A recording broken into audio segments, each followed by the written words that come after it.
Assalamualaikum warahmatullahi wabarakatuh. Ketemu lagi dengan saya, Ika Pesek.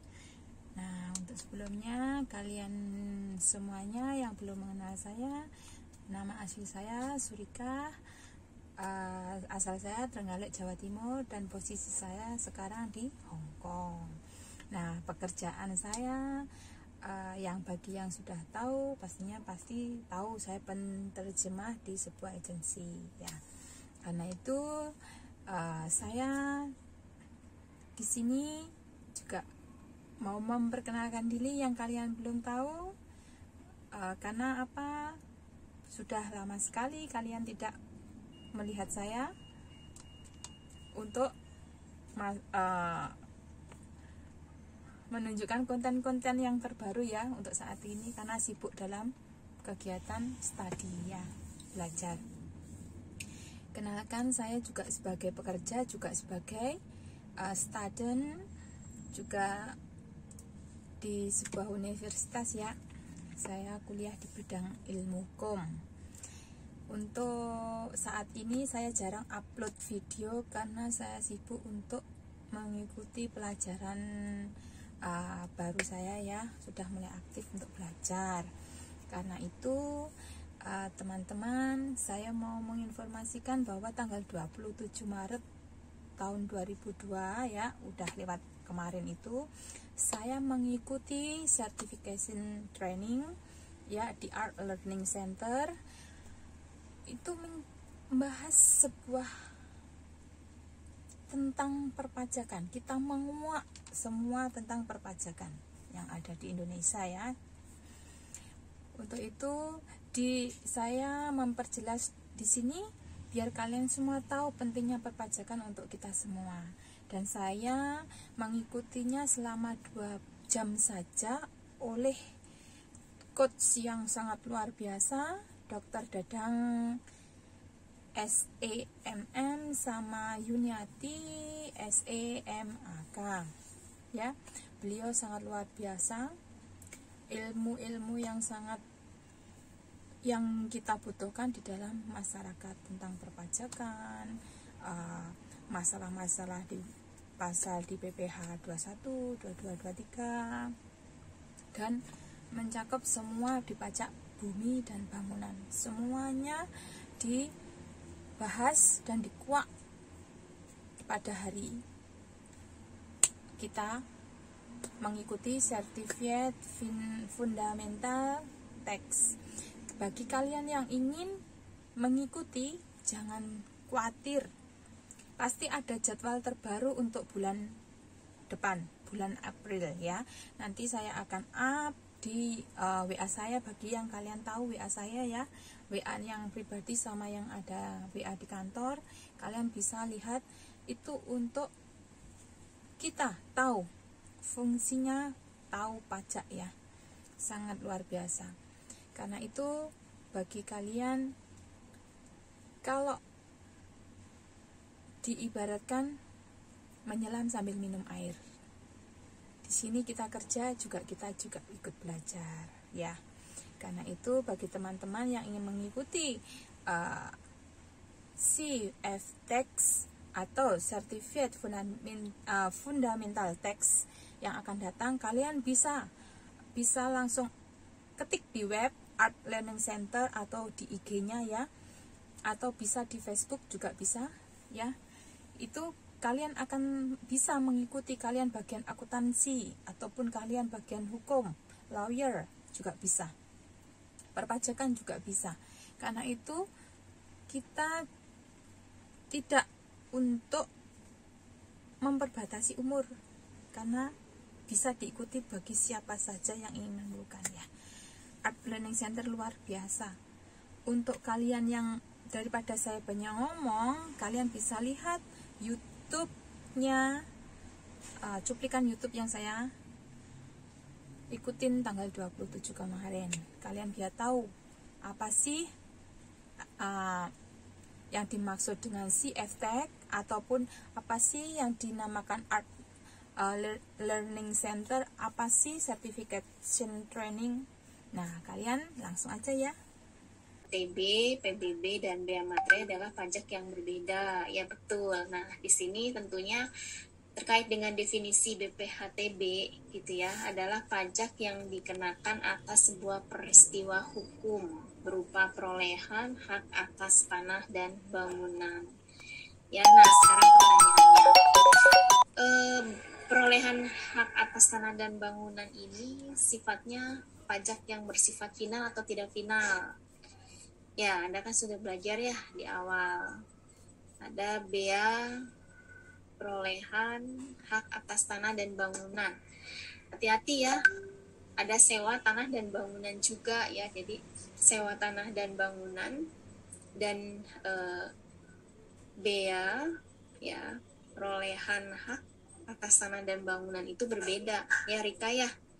Nah, kalau sewa tanah dan bangunan kan pajaknya bersifat final. Nah, kalau bea perolehan hak atas tanah dan bangunan bagaimana statusnya? Ada kan ya di pasal 4 ayat 2. Ada yang tahu?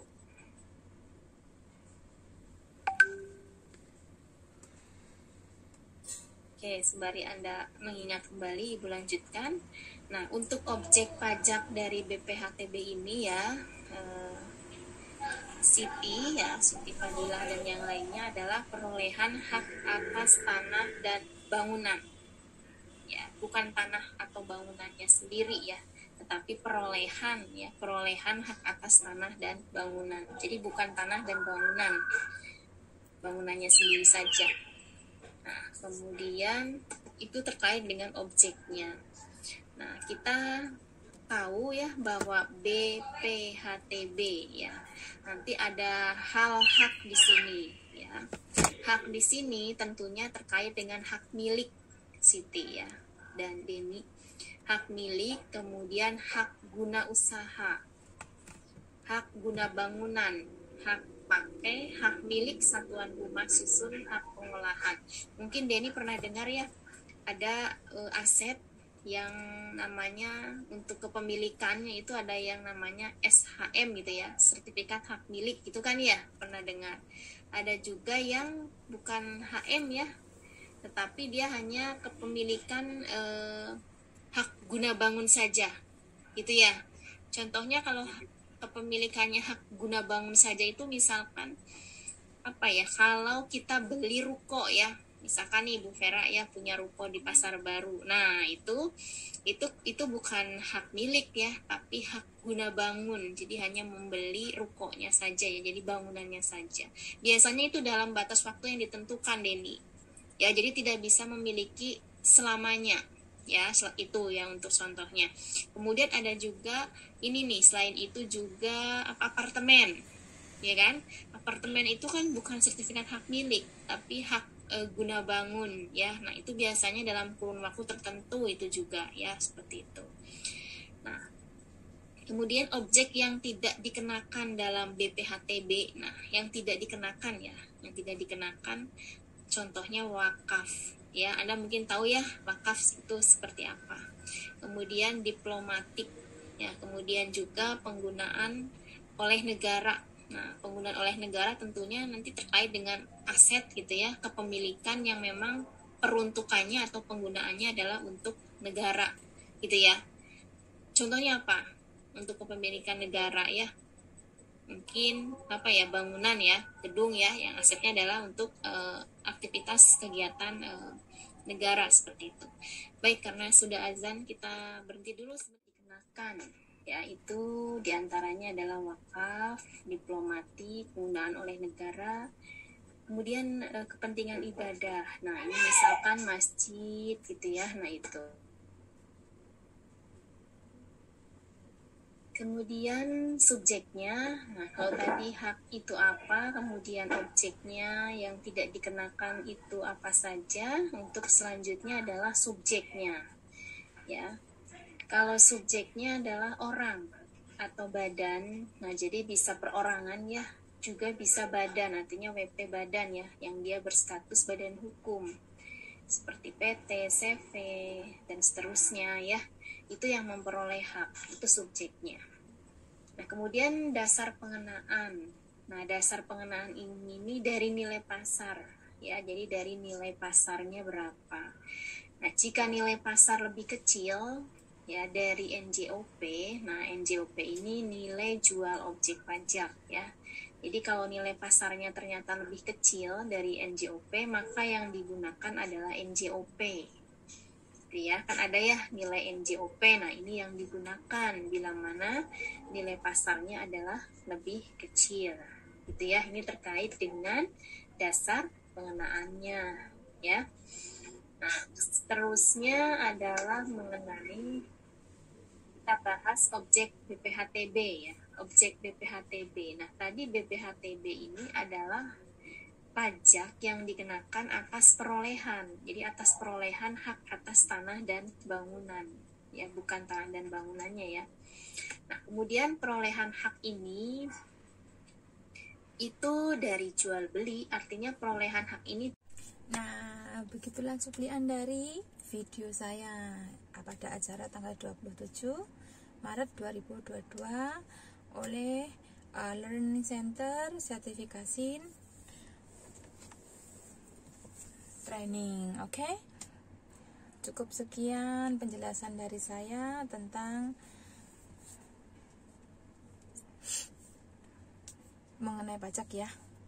Karena itu, terima kasih banyak telah menonton video-video saya. Semoga sehat, panjang umur, dan jangan lupa selalu dukung dan subscribe serta like, serta komen.